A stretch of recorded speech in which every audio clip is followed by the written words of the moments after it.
Hey guys, and welcome to the Hobby News. Alright, so 40K's got some nice little juicy things this week as well. Let's get right into it. Okay, introducing the Thousand Sons Infernal Masters who forge unholy pacts with demonkind. This is looking really interesting. Yeah, this model we're about to look at is pretty cool.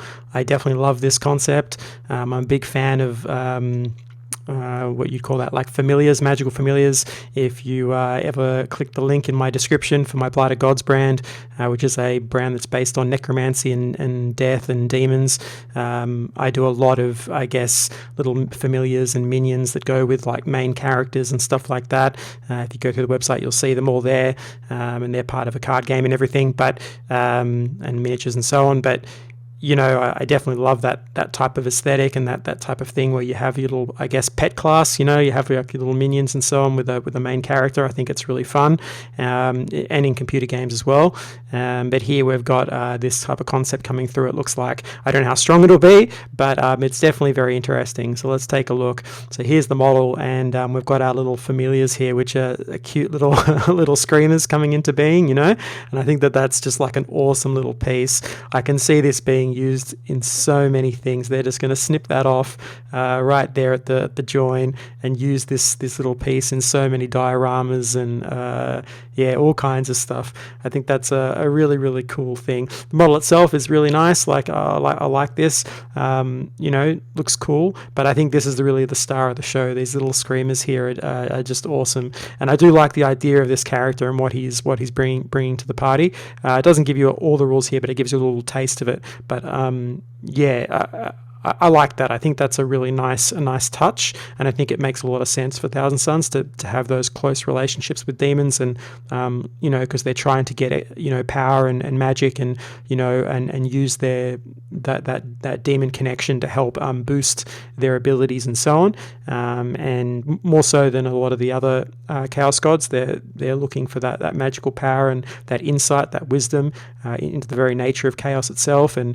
you know, and they're all about that stuff. So it makes sense that they would have these kinds of these kinds of packs in a different way to something like, let's say, Word Bearers, which is a different kind of relationship to demonkind.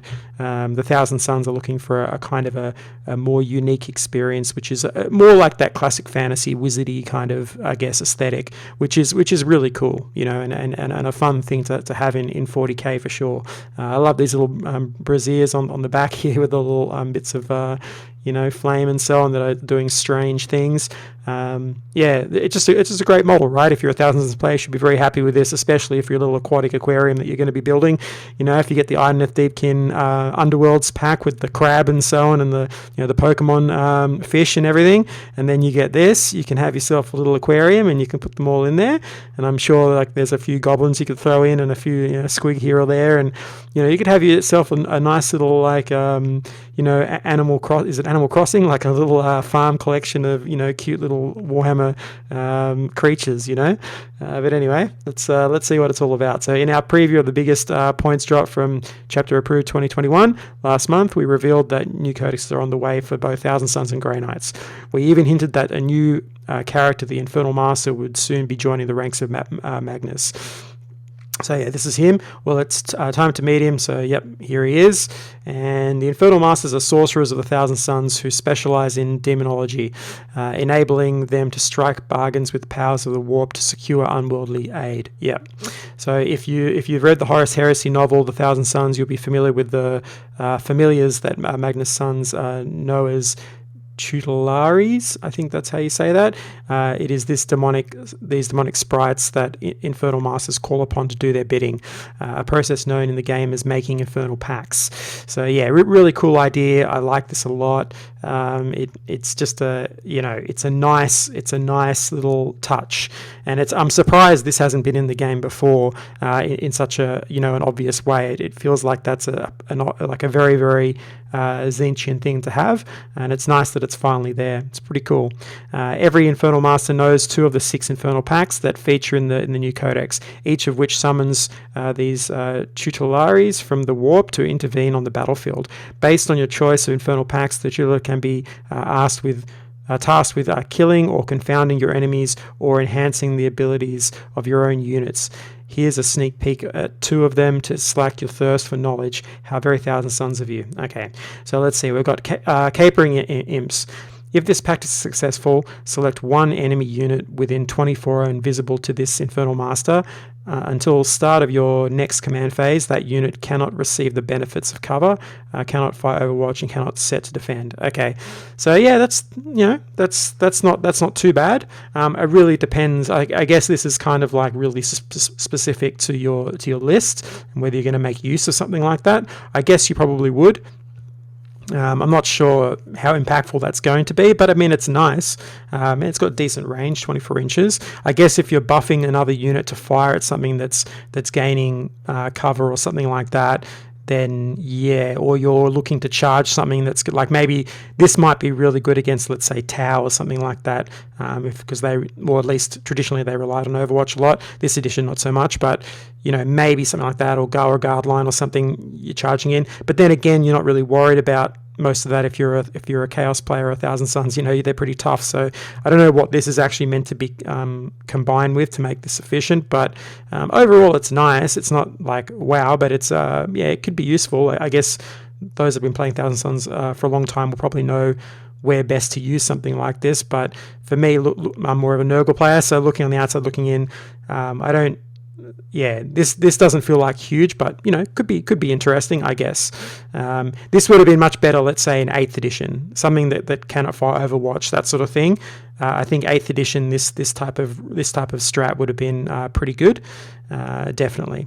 So Malefic Maelstrom. If this pact is successful, select 1 friendly Thousand Suns unit within 24 hours invisible to the Infernal Master until the start of your next command phase. Each time a model in that unit makes a ranged attack, add 1 to the strength characteristic. Okay, that's actually not too bad. So now you're starting to get, you know, more in line with what you want. So I guess, yeah, because he's going to have 2, you can probably, hopefully you can stack these in some way, or you know, do multiple things. And because it looks like, are these just abilities that he knows, right? Let's take another look at that. So yeah, every Infernal Master knows 2 of the 6 Infernal packs that feature in the new codex, each of which summons. Okay, so looks like this is an ability, or an ability that's basically on his data slate, or something that you're choosing for him, as opposed to like a stratagem, right? So that means that makes these stronger, because it means you're not wasting CP on it, from what it looks like here. Yeah, I could be wrong, but that's probably good. So then you could combine this with other strats to help magnify this effect on a key unit. So we don't know exactly what's going to happen with these guys yet. Are they the same? Are they going to be very similar to the old codex, or is it going to be totally revamped and reimagined? Who knows? But you know, +1 strength is decent, and again, it's got a decent enough range that could be combined quite nicely. But it's hard to say exactly how strong that's going to be. You have to see the stats of all the other models yet to really know what kind of level of strength that's going to be. So imagine your opponent's face with your Rubik Marines, let rip into their lines with strength 5 warp flamers. Yeah, so there could be some nice little synergies there, but it's going to be one of those very particular things, and it also depends on how high of a points cost this is. I'm assuming this is going to be a bit like with Death Guard, where it's possibly an elite character, an elite choice character, so that like a buff piece, just like how Death Guard get a lot of buff pieces like that. So he might be one of those. I don't know whether he's a HQ or not. I don't think that set it up there, but you know, that's I think that's good. I think more of those sort of like, what are they, like, you know, between sort of like 80 to 100 point buff pieces. I think that's actually like a good move for Thousand Suns. It's going to give them some more utility and some more variation on how they play. I think that's a nice thing.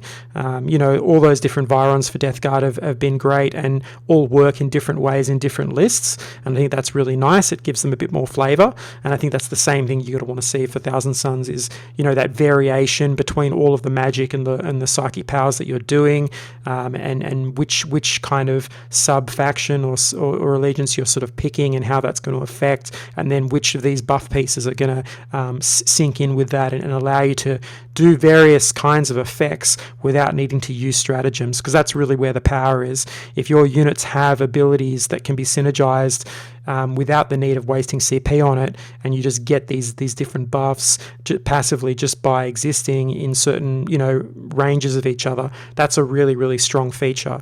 So, you know, more of that, the better for these, because and it plays into all the Chaos factions, really, you know, that type of idea, and it does pose that little bit of inherent weakness where if you can take those buff pieces out, then you'll lose some of that efficiency, and that's fine. You know, that's part of the give and take of the game, but it allows for some great little, you know, unique pieces like this, some really interesting model types and model choices.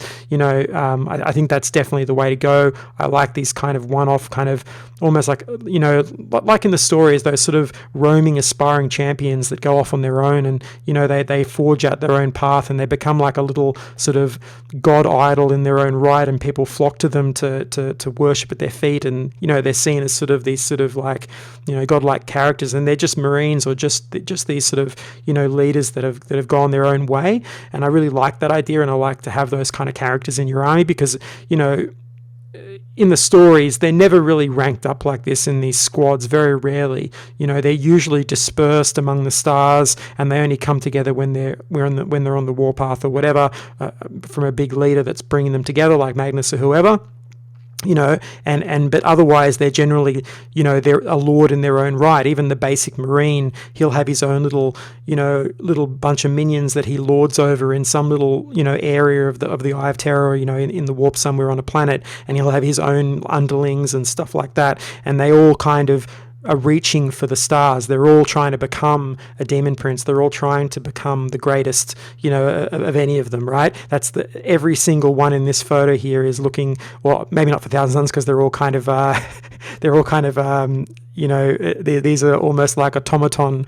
They've lost their abilities, right? I'm pretty sure that's the law for these guys, right? These are kind of like spirits inside of here, or like the essence of these. I'm pretty sure, isn't that right? Only the sorcerers are still kind of together, I'm pretty sure, in Thousand Suns. I might be wrong there, but for all the other Chaos gods, or at least the sorcerers in the Thousand Suns anyway, you know, they're all kind of vying for the top position. And so to have that in this book, and have those little nice little flavor pieces, I think is really going to help make this army feel, you know, alive, you know, forgive the pun there, but, you know, it'll just give them so much more interest, and different ways to play. Hopefully that's the main thing that I'm interested in, is when you play an army, you want to know that you've got more than one style of play. You can actually do them in different ways. And, you know, with Death Guard, they actually have that. They've managed to get Death Guard to not just be slow and purposeful and kind of boring.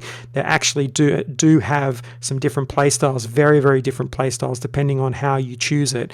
You know, and a lot of different unique vehicles that can really change how you approach it. And I think that's really, really cool. And if they bring that to Thousand Suns, all the better. So yeah, I think I'll stop my waffling there. I hope you've enjoyed this. We'll just see if there's any, of course, yeah, Infernal Max aren't the only tricks available to the Infernal Masters. They're Psychers too. That means they also get to wield powers from the 2 expanded psychic disciplines available to Thousand Suns. Okay, so 2 expanded ones. We'll have more on their rules in the upcoming codex as we get close to the launch. Yeah, so they'll be coming soon. But yeah, I hope you've enjoyed this. Please hit the like button, subscribe button. It really helps me out. And I guess I'll catch you on the next one.